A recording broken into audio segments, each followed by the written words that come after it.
A gente volta nesse bloco do programa Utilidade Pública de hoje, falando aí daquela turma que resolveu se aventurar na corrida na pandemia e tomou gosto pelo esporte. Nosso bate-papo com o Tarcísio Brandão, que é fisioterapeuta, a gente encerrou o bloco, claro, eu trouxe um exemplo meu. Por exemplo, e aí eu tenho certeza que eu não estou sozinha nesse universo, por mim eu não trocaria de tênis. Eu ficaria com o tênis mais tempo e trocaria a palmilha. Só que a gente sabe que desgasta ali a basezinha, né? Tem alguma coisa relacionada à validade? O que especificamente? Então, isso muitas vezes varia de fabricante para fabricante, Dânia.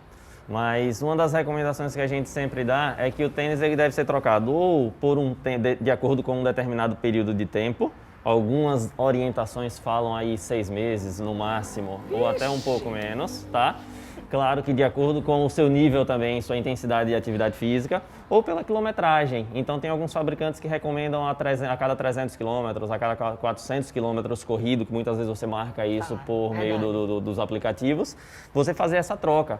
Por quê? Porque quer queira ou quer não, por mais que a gente olhe para o tênis, por mais que a gente veja que o tênis está novo, esteticamente falando, mas funcionalmente falando, muitas vezes aquele material dele que tem uma certa absorção de impacto, de acordo com o uso, de acordo com o desgaste dele em relação ao tempo e à quilometragem percorrida, essa absorção ela já não é mais a mesma. Então esse material ele já começa a se desgastar. Às vezes até o próprio material do tênis, a gente percebe que a borracha do tênis ela começa a ficar mais frágil.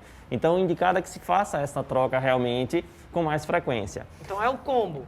É validade do tênis, tempo de uso, dependendo da intensidade da atividade que a pessoa faz. Exatamente. Mas a palmilha a gente aproveita para um outro tênis ou a cada tênis a gente teria que trocar essa palmilha? Palmilha também, Dânia, a gente aproveita para outro tênis, mas a palmilha ela também tem um prazo de validade. Eu já tive pacientes maratonistas que, consequentemente, o volume de treino de uma pessoa dessa é muito grande, que chegou para mim no consultório dizendo, Tarcísio, preciso de outra urgente. Quando eu fui olhar a palmilha já estava até com um buraco. Eu disse, ela estava só de enfeite, que na realidade ela não estava servindo para nada mais. Então, assim, a palmilha ela precisa ser trocada. A gente trabalha com palmilha, a gente costuma brincar que mais vale um tênis velho com uma palmilha nova do que um tênis novo com uma palmilha velha. Eu estou no primeiro grupo. Então, a gente precisa justamente isso. Então, tem que ser um conjunto. Claro que observar a questão do tênis, mas se o paciente ele usa uma palmilha, há essa necessidade de estar reavaliando com uma certa frequência para a gente verificar a questão da palmilha, se ela ainda está tendo uma funcionalidade ou não. E a mesma coisa vale para aquele exemplo que a gente trouxe no bloco anterior. Pisadinha para dentro, pisadinha para fora. Alerta, gente, não vai existir um tênis, tá? Perfeito, criado para você. Você pode dar sorte, você ter uma pisada neutra aí nos 2 pés e aí comprar um tênis neutro aí bacana, você vai usar aí, vai apenas se preocupar com essa questão da validade, a depender da tua intensidade de treino. Mas é importante que se faça avaliação, até para saber mesmo se você tem uma pisada neutra que se adapte a esses tênis genéricos. E o que é interessante também falar, Dani, é que por mais que você não tenha uma alteração de pisada, por mais que você não apresente uma pisada ou com uma hiperpronação ou uma hipersupinação, é importante a gente falar que tem pacientes que não têm alteração nos 2 pés, tem apenas em um, como eu falei anteriormente. Tá. E acaba comprando o tênis com essa correção para esse pé que tem a pisada errada. Mas o outro tênis que tem, o outro pé que tem uma pisada neutra, consequentemente ele vai estar recebendo um tênis que tem uma correção para uma possível alteração. Isso também pode ser perigoso porque isso pode desencadear uma sobrecarga naquele pé, que teria uma pisada neutra e está sendo forçado a se posicionar de uma outra forma, e isso consequentemente ocasionar uma lesão. E olha, gente, o problema na pisada, isso reflete no corpo inteiro, tá? A gente pode até estar trazendo esse assunto, esse reflexo em outras entrevistas. E a ideia hoje, dessa entrevista especificamente, era exatamente trazer esse alerta. Tem alguns cuidados básicos, algumas coisas que demandam mesmo bom senso, que vão prevenir problemas muito graves no futuro. Por exemplo, a pessoa tem um problema sério, joelho. Compra um tênis que não é a pisada. Não faz uma avaliação. Olha como vai acumulando, tá? Já tem um problema, vamos piorar a situação. Saiu da pandemia, tá com sobrepeso sim, entendeu? ganhar uns quilinhos na pandemia. Então, vamos botar a situação, a vida como ela é. Um peso a mais, problema no joelho ou no tornozelo, o tênis que não é legal, resolveu correr para acabar o mundo, porque diz que agora vai perder o peso todo na corrida, porque na comida não consegue se segurar. Olha o acúmulo de coisa errada e a sobrecarga que vai para ali. O foco no joelho, tá? Olha, tudo aquilo ali vai estar sobrecarregando. Exatamente. Isso pode ser um problemão.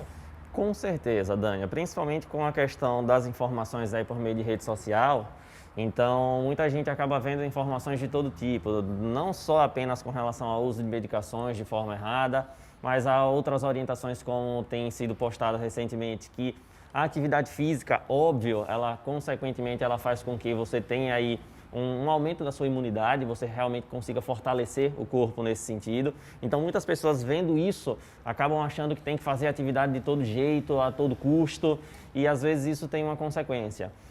Falando dessas questões, dessas alterações para o corpo inteiro, brevemente eu puxo até para um outro fator, não é só um tênis. O tipo de calçado, como por exemplo uma sandália muito alta, ela pode desencadear, por exemplo, em mulheres até dor de cabeça, cefaleia tensional, após um dia inteiro fazendo uso dessas sandálias altas. É porque não dá pra gente ver, mas a nossa outra entrevistada de hoje, que é Patrícia Pinato, Escola Psicanalista, a gente vai fazer um take só pra mostrar, tá, gente? Aquele sapato que ela tá usando ali, por exemplo, apesar de ser alto, que a queda dali vai ser uma queda que não vai ser fácil, aquela proteção que tem ali na frente, ela ajuda um pouco a diminuir, porque assim, a sensação é que assim, diminui a altura, o desnível, Na né? realidade, o que a gente fala em relação às mulheres é que não é proibido o uso do salto, mas tem saltos que são mais indicados, como por exemplo aquele Anabela, né, que costumam falar, aquela plataforma um pouco maior, tá? A questão de saltos muito elevados nessa região do calcânio faz com que a gente desloque uma sobrecarga muito grande para a região da frente do pé e que na região posterior, nessa região do tendão do calcânio, consequentemente, como o pé fica muito tempo nessa ponta de pé, a gente causa um encurtamento desse tendão, o que leva a essas mulheres ao final de um dia, geralmente quando chega em casa que tira a sandália, o sapato alto, ela não consegue, ela tem uma certa dificuldade de já colocar o pé todo no chão. Então muitas vezes essas mulheres elas continuam andando dentro de casa até na ponta do pé, para aos pouquinhos ir conseguindo fazer esse apoio total. Tarcísio acabou de nos trazer uma outra sugestão, tá? Então a gente já está aqui combinado que a gente vai voltar com ele, tá? Porque ele que trouxe, então ele é que vai ter que explicar, para falar sobre essa questão do impacto do uso dos calçados aí na rotina, não só das mulheres, dos homens. Eu estou vendo muito sapato masculino também com alguns saltos para fazer uma compensação, enfim. Mas isso a gente, infelizmente, nosso tempo da entrevista terminou, na verdade já passamos, e muito. Mas vamos ficar a próxima. Seja muito bem-vindo de volta ao programa Utilidade Pública. Nunca abandonou, né? Mas às vezes aí, por conta da pandemia, a gente acabou não tendo essa oportunidade de gravar novas edições.